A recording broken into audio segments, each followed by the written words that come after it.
And people in the room, if you need the refuge chant, it's sitting up here on the platform. Come get yourself a copy. People online, I'll put the 3 refuge chant in the chat there in case you need the words.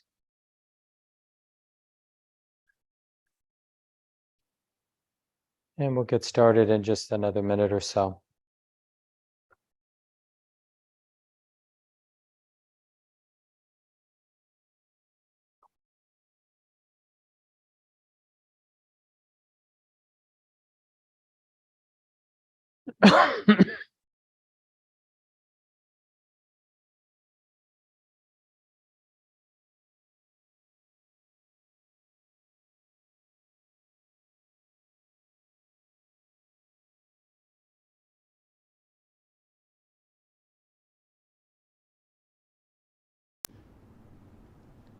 So we'll begin as we normally do with the chanting of the 3 refuges. Nice place to explore the quality of effort and that capacity we have in our own heart, each of us in our own heart, to commit, to be all in, and to avoid the ways that effort can become neurotic, like being the best, the effort to be the best chanter or the loudest or whatever it might be. What kind of engagement, the effort to be all in, has the appearance of being skillful for us?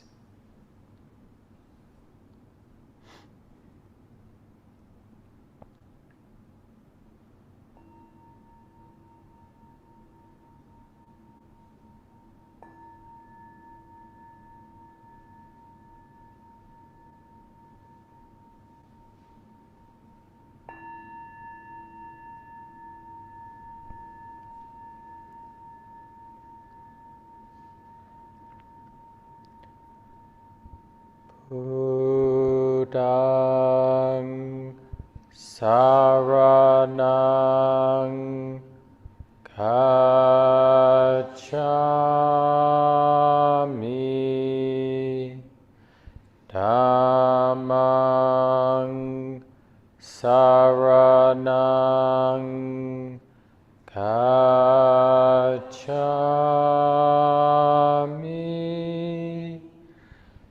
Sanghang saranang gacchāmi,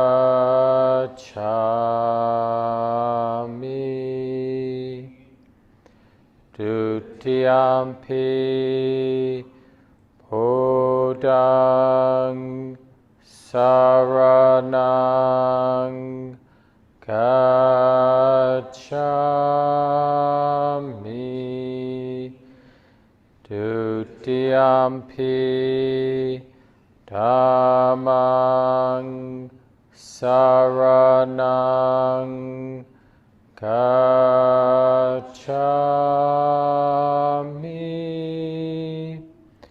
Dutiyampi Sanghang saranang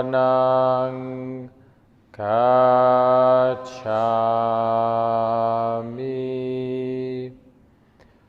Tatiyampi Buddhaṃ saranang gacchāmi,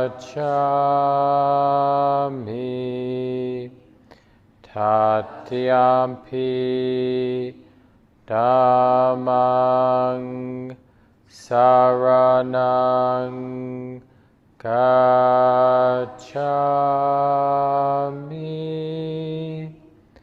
Tatiyampi Sanghang saranang gacchāmi.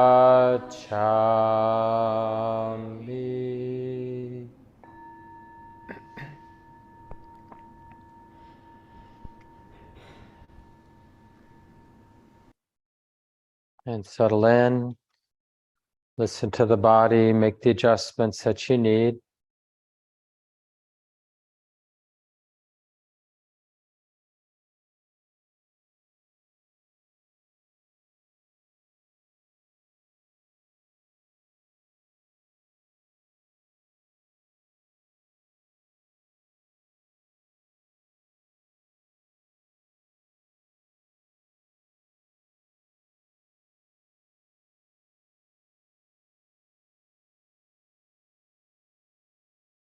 And often the way we get off on the wrong foot with effort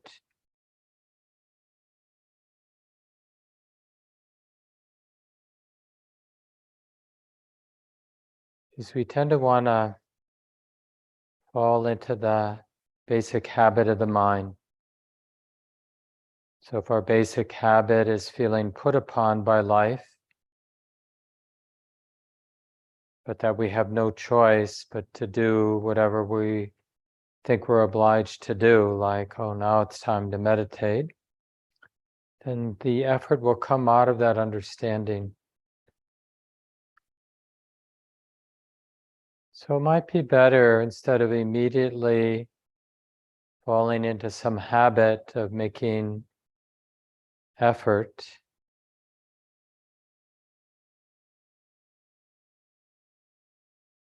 just to sense some delight in being.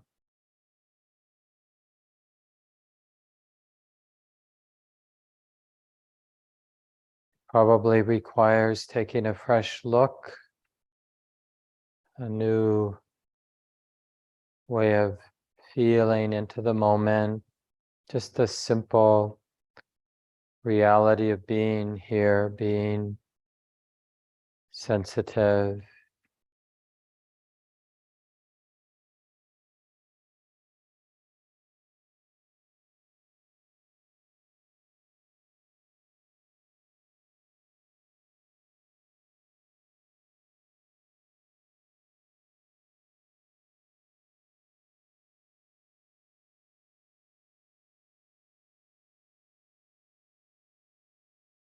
A habit that's often most deadening for us and most often leads to unhelpful ways of making effort in our spiritual practice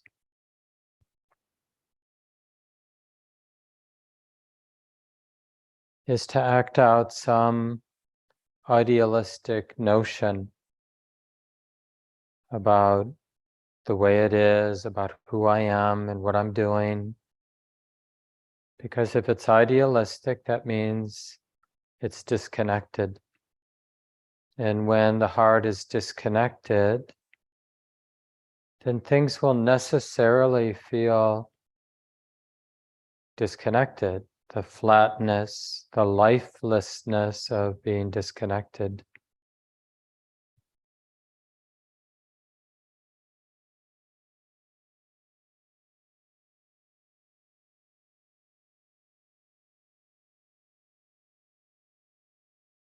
So as we're just here, sitting calmly, doing what we can to have a comfortable posture for the body.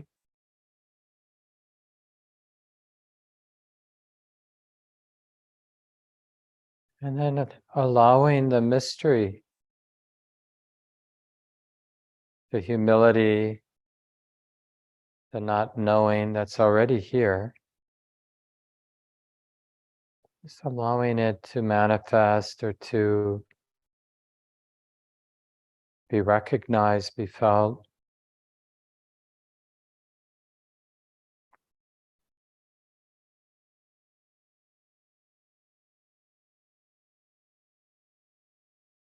And even if through force of habit, the personality expresses it's arrogant,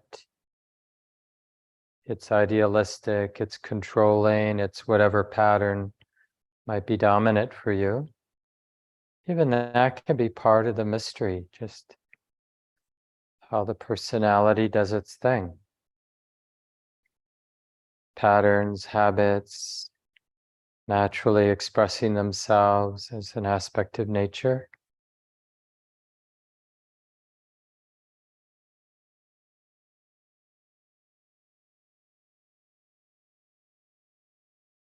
As we've discussed in the earlier weeks, one of the most useful senses of wise effort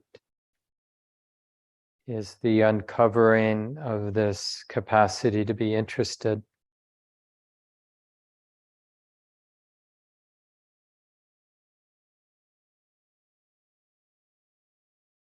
There's something here and now to learn, to open to receive.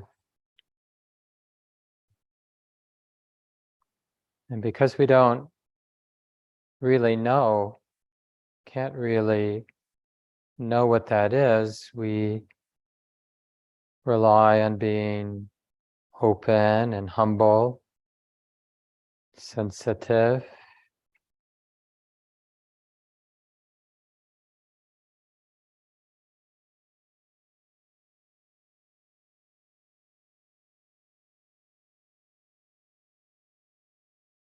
And one of the things our skillful investigation, this coming together of our capacity to be present with this natural compassion of investigation, we care about the moment, and we care how in the moment things can get tight, or things can release, open up, free up.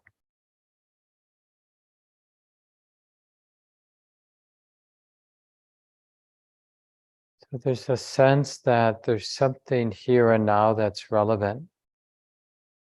And in a simple way, we could just call that suffering and the release of suffering, because it only happens here.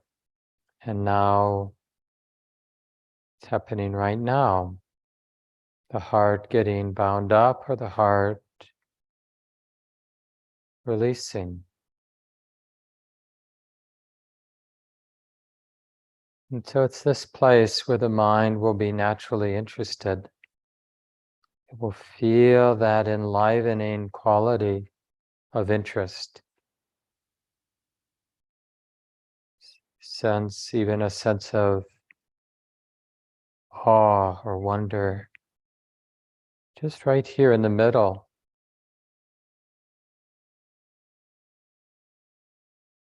In the middle of our subjective experiencing. We don't have to go anywhere. We don't need a special experience.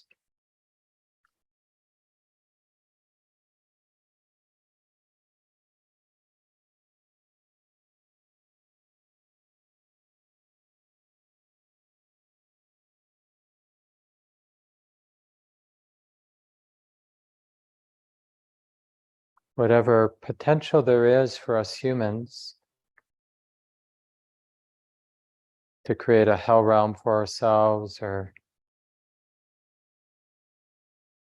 to realize a profound healing peace, it's all right here. All the ingredients to create hell are right here. All the ingredients to realize peace are also here.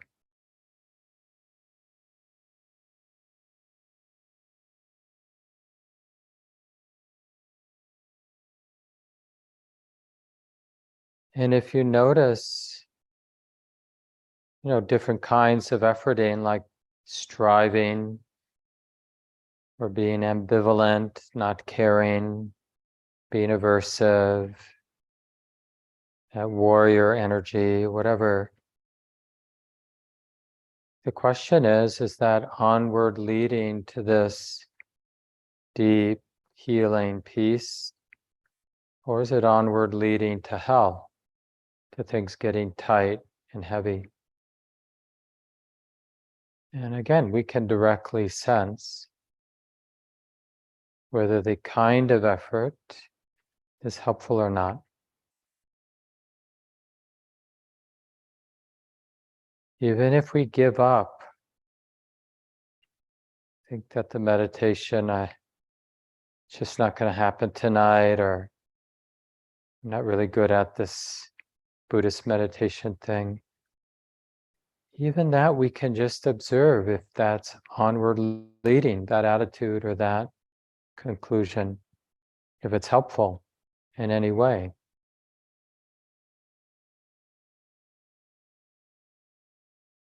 So in this way, it isn't about what is actually right or wrong. It's about what's helpful, onward leading to release and peace, or what's onward leading to stress and feeling bound up.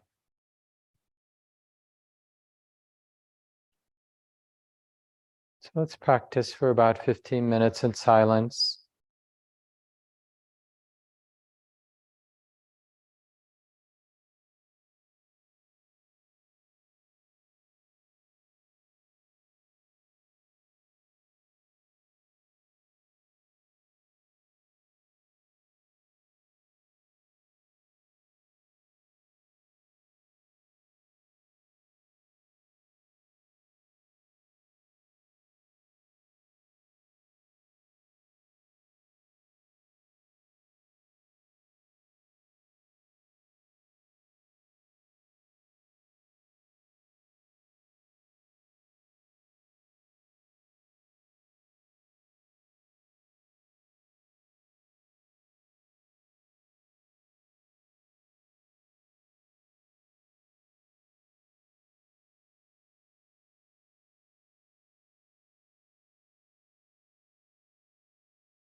So our meditation practice is really the coming together of awareness, present moment awareness, with this discerning capacity of the mind to investigate what's skillful, not skillful, what's onward leading or not, what's agitating, what's settling. And wise effort is that enlivening quality of sensing, that applying the mind to this task of seeing clearly, discerning the causes for stress and the causes for release. The heart is enlivened by the possibilities of learning or the deepening of understanding that there's really something to learn here, not cognitively, just through this process of opening with awareness, present moment awareness, and to allow that natural comprehension or discerning of what's skillful, what's unskillful, including what kind of effort is skillful and unskillful.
And the last thing that might be helpful to contemplate before we end our sitting time is just each of us sensing how our sense of what's possible, freedom, nibbana, release, an unconditional love or kindness, that the sense of what's possible informs, supports wise effort. It doesn't tell effort what to do, but it provides the energy, the upliftment, or the inspiration for the heart to keep applying itself to the present moment in ways that we sense are helpful or skillful.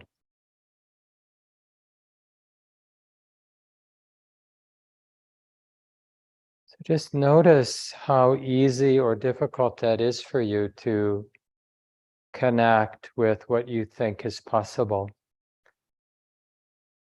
what this heart can access, realize, open to.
And take a moment to take care of your body, whatever you need to do, stand or stretch a bit. And maybe Tim or somebody could turn the top two lights up about a third of the way only.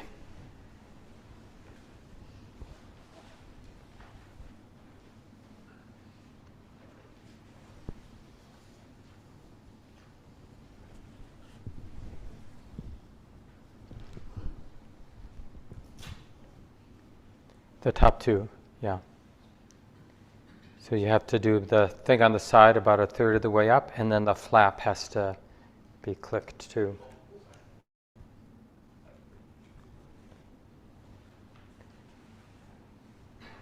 Yeah, maybe the other one too, Pietro. Same way. Great. Thanks. So again, a big welcome to everyone.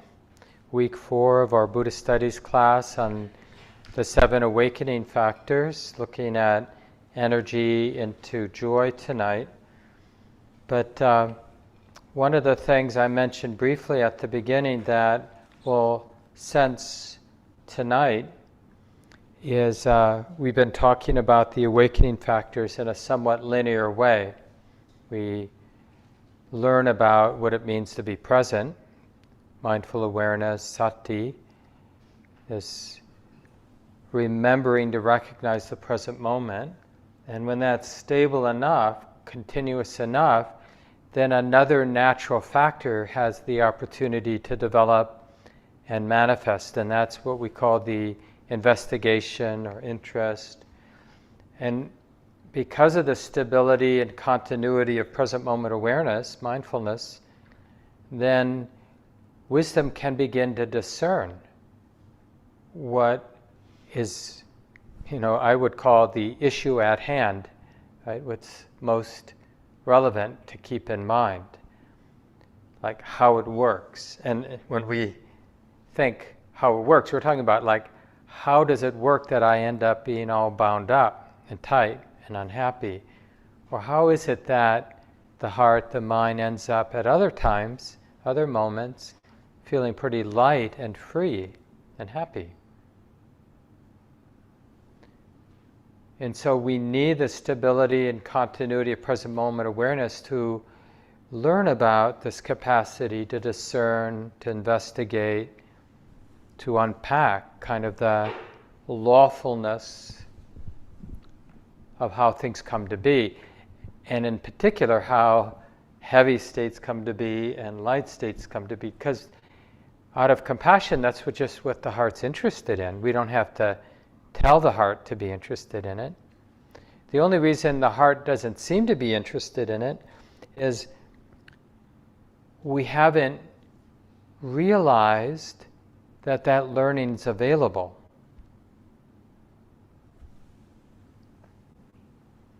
If we thought that there was actually a book that could teach us how to make $1 million, the reason we don't buy those self-help books is we don't think they're really going to help, or go to those seminars, or do all those things.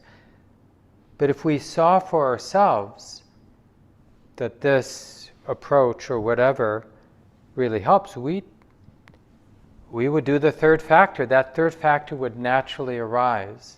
That steadfastness, that committedness, that loyalty to what our experience has shown really helps. And what really helps, the factor that actually liberates us, is that investigation, the second one. It just needs the other factors to do its job ultimately.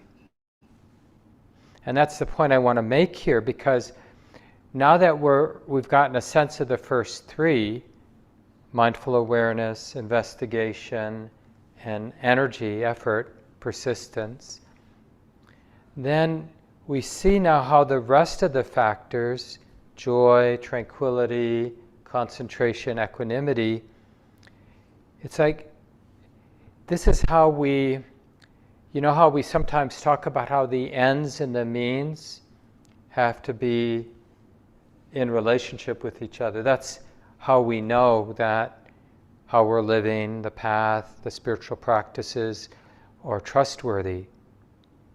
I mean, it doesn't make sense, like if we're interested in the peace, the unshakable, unconditioned healing peace that the Buddha talks about, it wouldn't make sense if we were told that the way to that is you just keep pounding your head against a solid wall of stone, and if you persist enough, then you'll have a breakthrough. Kind of breakthrough you have, of course, will be, not so good for your skull, but we wouldn't trust that. We'd hear that this doesn't make sense, that activity, persisting at that, would lead to what my heart really intuits might be possible, like real release of whatever weight, whatever contraction that I do experience, that can be released. So there's this important thing about, so if we're going to really get clearer and develop awareness, this investigation, this capacity to discern, it's really reading the lawfulness of cause and effect, in particular in terms of the inner workings of the mind and how the mind makes up meaning and understanding, and persisting at that. But all of that work of the first three has to be affected by, influenced by joy, tranquility, concentration, and equanimity. That's actually how we build the momentum of the first three, because the next four are really the flavor of awakening. And so the means, we could talk about the means having mostly to do with the first three, have to have the flavor, have to be in alignment with the flavor of the next four. So we'll talk more about joy next week, but I'll just give a general sense. I mean, we already have a general sense just because we know those words, joy. We have some sense of what that word points to in terms of our experience, that feeling alive, right? Joy is not a deadened, disconnected experience. When we're feeling the kind of joy that we trust, it's that alive, enlivened feeling. And the kind of interest, kind of openness and sensitivity is like, that's the natural result of joy. It's like easy to be all in when we have joy, right? It's not an effort, I should be all in. Like, think about times you were playing, hopefully it's not too distant in the past, but like where it was really fun, whatever it was, cribbage, tennis, pickleball, whatever people do these days, or just even cooking by yourself, if you like that kind of thing. And just get a sense of what that enlivening joy, what that feels like in the body and the mind. What becomes very natural. And so that helps us understand the path, because the awareness, investigation, and committedness, being all in, starting over, not giving up, all the ways skillful effort manifests, we want it to have the flavor of joy, like be enlivening, not deadening. So it can't, like when it gets on autopilot, it will start to feel a little flat or dead. And then we'll know, well, this is probably not onward leading. Somehow the practice is in a rut. I'm on autopilot. I kind of look like I'm practicing. I mean, this happens a lot in formal sitting, walking practice, where we're sort of going through the motions, but we're not really all in. There isn't that joy of being all in.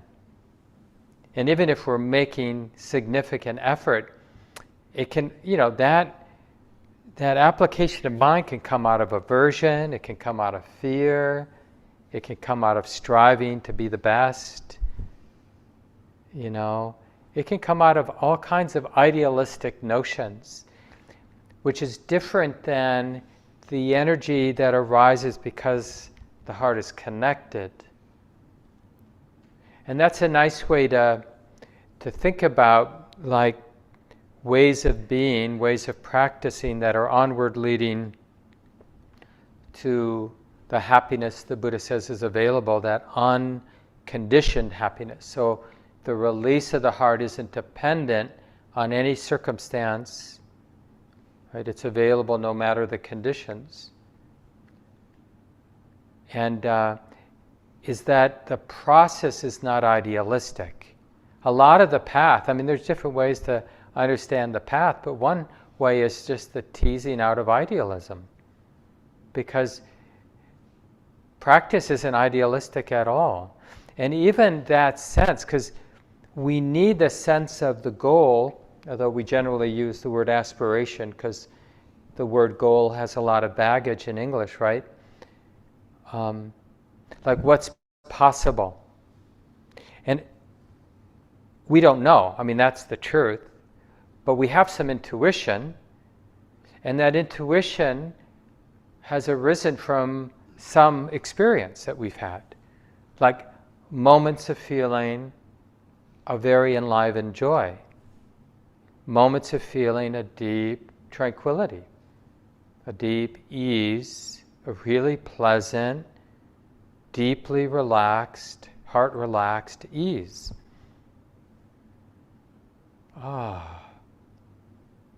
The absence of fear, the absence of needing to do anything in that moment.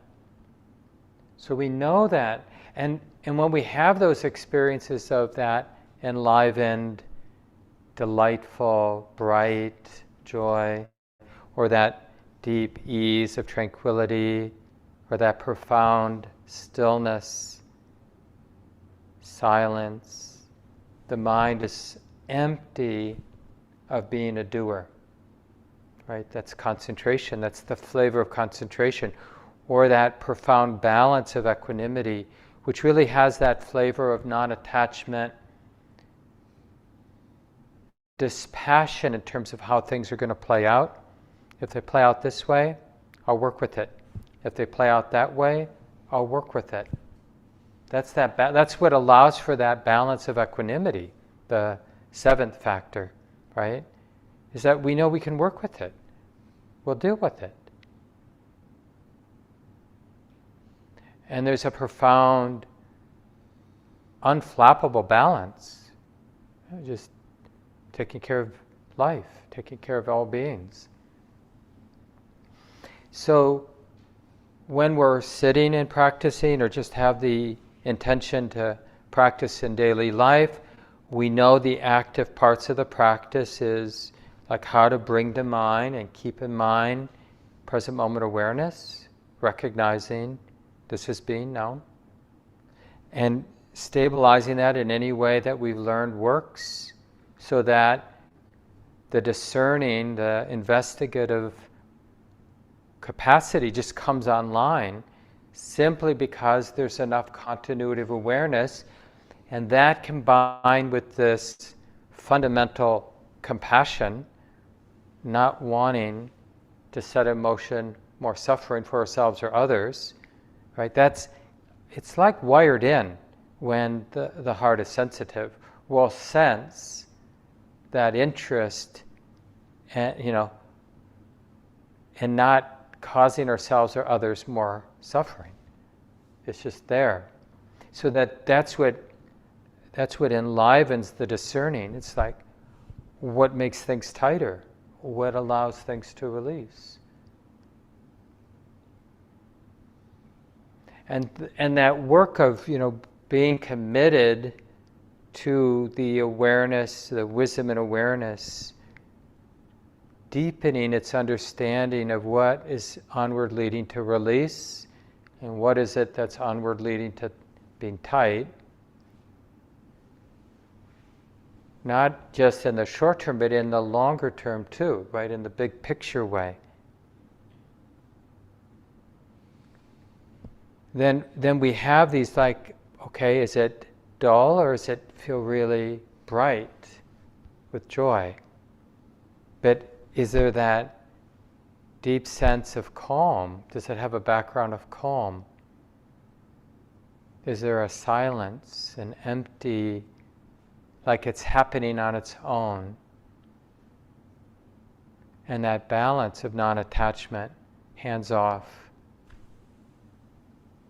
Right, so there has to be, and of course it's interactive. You know, the more we learn about the last four factors of joy, tranquility, concentration, and equanimity, the more they're going to affect the work of the first three. And the work of the first three are going to make the last four more obvious. And it's useful, like I think I talked the first week, and I encourage people to keep doing this, you know, at least once a week, if not every day, just go through the list of 7. If nothing else, to prove to yourself that you've memorized the 7 factors of awakening. Right? You won't get your Buddhist certificate if you don't know the 7 factors of awakening and the 5 hindrances, right? Because this is sort of the basic description of what's going on, is the hindrances of wanting and not wanting and dullness and restlessness and doubt. Those tendencies are playing themselves out to a greater or lesser extent in any moment, as well as the 7 wholesome factors of awakening. They're either dominant qualities in the mind or faint, feeble qualities in the mind, or undeveloped or fully developed. But that's, you know how it is with any kind of passion we might have, hobby we might have. You know, these hobbies, these passions, they have their own vocabulary. And you can't really be into it, into pool or into knitting or into sailing or whatever it is you're into, cooking, unless you know the vocabulary. So this is the vocabulary of awakening. And this is the 4th foundation in the Satipatthana Sutta for those who are familiar with that. And we cover that in one of the Buddhist studies classes, the 4 foundations. And the 4th one, the mindfulness of Dhammas, it's said, you know, it really is understanding how to starve the hindrances, not feed the hindrances. Like one of the images the Buddha used, like bonfires. The burning of wanting, the burning of hating and aversion and irritation, the struggling with dullness, identification with a dull, sleepy mind, or the being trapped, identified with restless, that wiry, worrisome state of mind, or the circling, unproductive circling of skeptical doubt. You know, just to, how do I, because if they're there, they're being fed in some way. I mean, if they're there in some persistent fashion in our mind, then they're getting fed. Things don't last very long. So if some quality of mind is persisting, whether it's wholesome or unwholesome, then it's getting fed. So how is the mind participating in feeding dullness?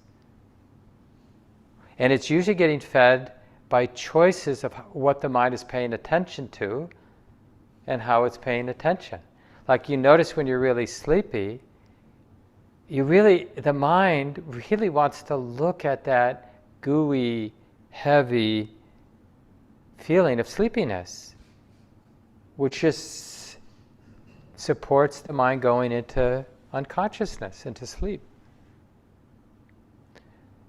But if we paid attention instead to something that aroused energy, then sleepiness wouldn't continue to grow, it would diminish.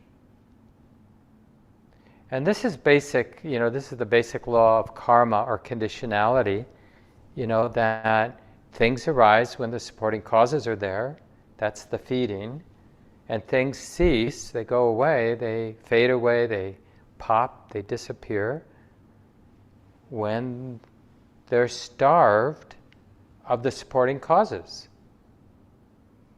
And so what we're getting to know are what are the supporting causes for these 7 factors?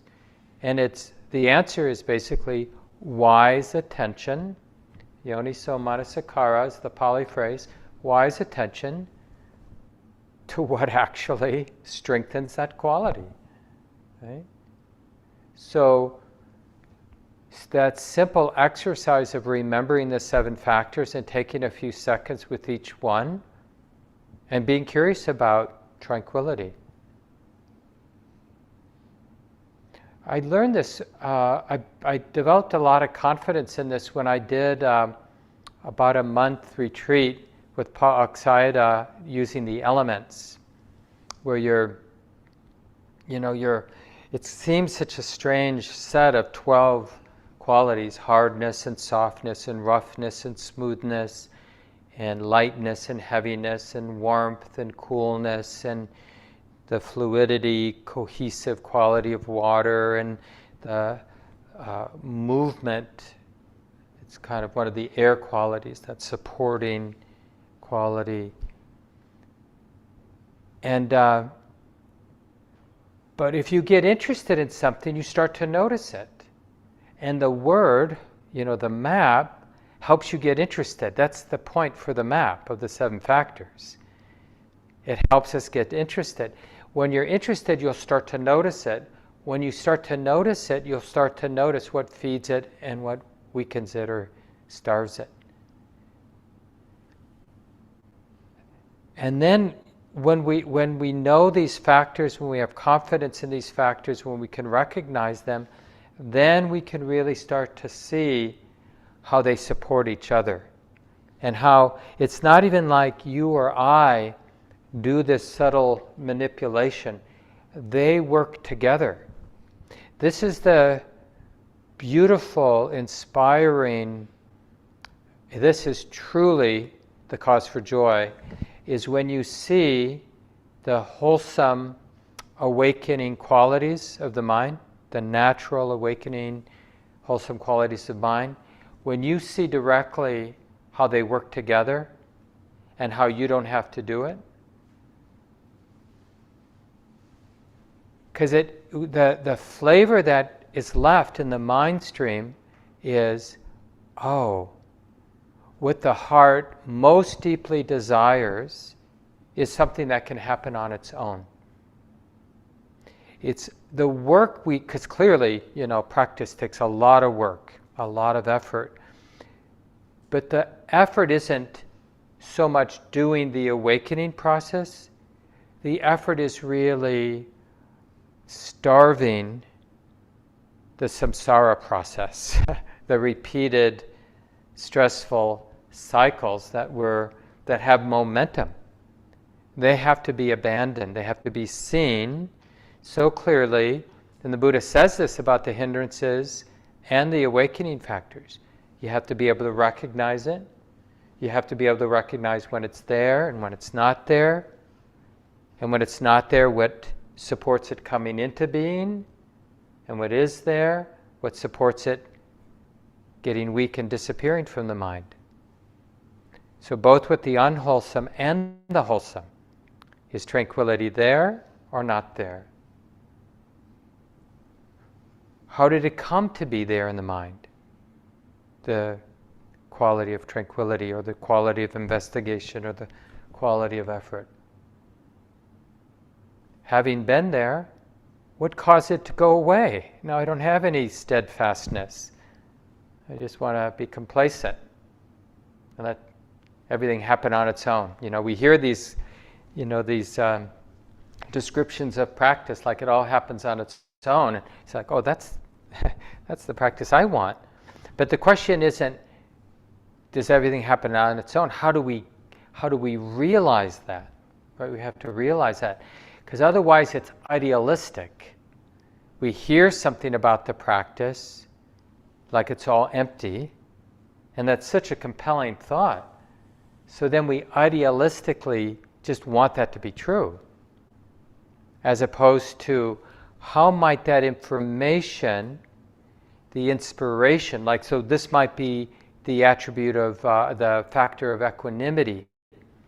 How can me thinking about equanimity, from what I've read, from what teachers have reported, from what I've directly experienced, that stable, radiant, unflappable balance, that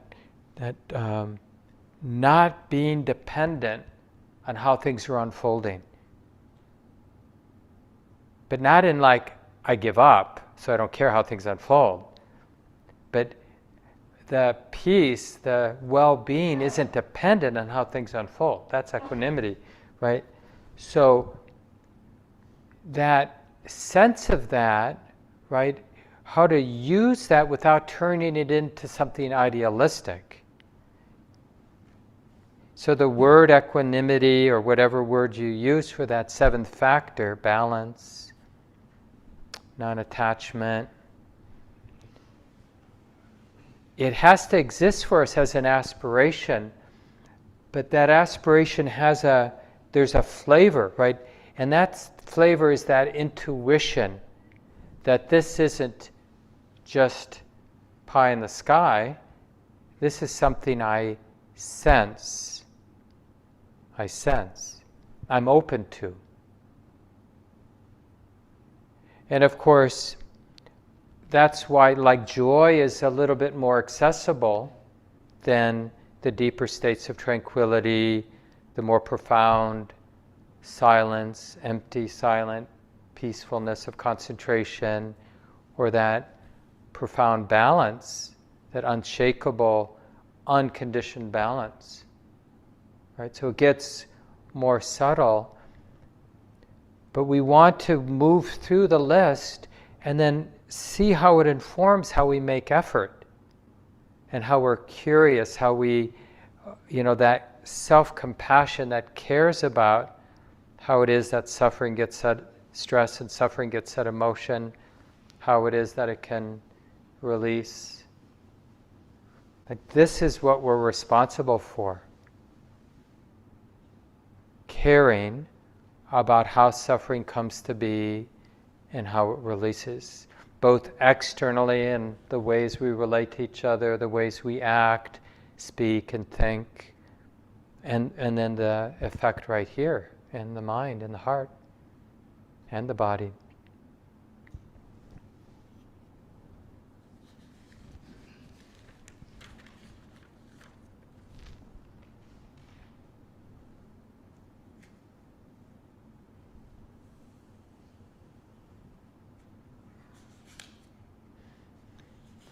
I'll send this article out next week. I didn't put it in the list this week, by Christina Feldman, but it's about joyful effort, I think is the title. And she says in there, in many ways, the effort we make in our lives is really is the visible face of our commitment. And I would say, more than that, and I think she makes this point in one of her articles that I've included, the kind of effort we make is the sort of outward expression of how in we are, all in. Like Joseph Goldstein said once, the way to do a retreat, but we could broaden that to the way we practice, is 100%. That's the best way to practice, the best way to do a sit, the best way to walk from here to our car at the end of the evening, or those of you at home, to put your computer away, is to be 100% all in. Because the alternative is this unconscious but very pervasive habit that has serious effects, which is the belief this moment doesn't matter. The quality of my mind right now, how I'm relating and what I'm doing, doesn't matter. And isn't that true? I mean, it's a little frightening to own up, but isn't that true that it's a big part of our day? We do things as if they don't matter.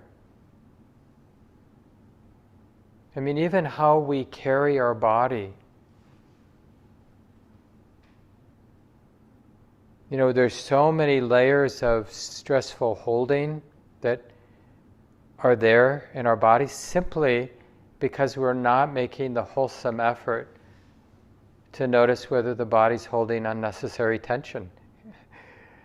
You know, and it's like, it's literally a crime to our body. You know, it is an oppressive crime that is being committed all life long. The way we clench our jaw, or squeeze our anus, or lift our shoulders, or press the tongue against the roof of the mouth in a way that the tongue doesn't need to be pressed against the roof of the mouth, or squint our eyes, or what's the word for when you do this, what I do? Knit your brow, clench your jaw, grind your teeth. You know, sometimes people, I mean, we all have our habits, but you know, it's like if this is our habit, then it's like the hands forget how to open up. You know, they're just, because it becomes, and the body is just the gross expression of this. But we're lucky because it just goes so subtle. And freaking out about this isn't helpful.